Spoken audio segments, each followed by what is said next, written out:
আজ আমি chicken fry বানাবো। লবণ দিয়ে দিলাম, মরিচের গুঁড়া দিয়ে দিলাম, হলুদের গুঁড়া দিয়ে দিলাম, মশলা গুঁড়া দিয়ে দিলাম, একটু রোস্টের মশলা দিয়ে দিলাম, আদা রসুন বাটা দিয়ে দিলাম, একটু সাদা তেল দিয়ে দিলাম। সব উপকরণগুলো মেখে আমি 5 মিনিট রেস্টের জন্য রেখে দিব। সাদা তেল দিয়ে দিয়েছি, এখন পেঁয়াজ কুচি দিয়ে দিব, চিকেনগুলো কড়াইতে দিয়ে দিলাম। এগুলো আমি কষিয়ে নিব, একটু পানি দিয়ে কষায় নিব। এ পর্যায়ে কষানো শেষ। একটা ডিম ভেঙে নিলাম, 1 চিমটি লবণ দিয়ে এগুলো ফেটে নিব। মাংসগুলো আমি ডিমে মেখে নিব। টোস্ট বিস্কুটের গুঁড়ার ভিতরে আমি এটা গড়িয়ে নিব। একটা কড়াইতে আমি তেল বসিয়ে দিয়েছি, এখন এটা দিয়ে দিব। পিঠ ভাজা হয়ে গেছে, এখন আমি উল্টে নিয়ে নিই। চিকেন কালারটা কত সুন্দর হয়েছে।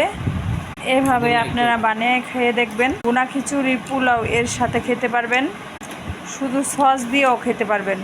ভিডিওটি যদি একটু ভালো লাগে তাহলে লাইক, কমেন্ট, শেয়ার করবেন, চ্যানেলটা সাবস্ক্রাইব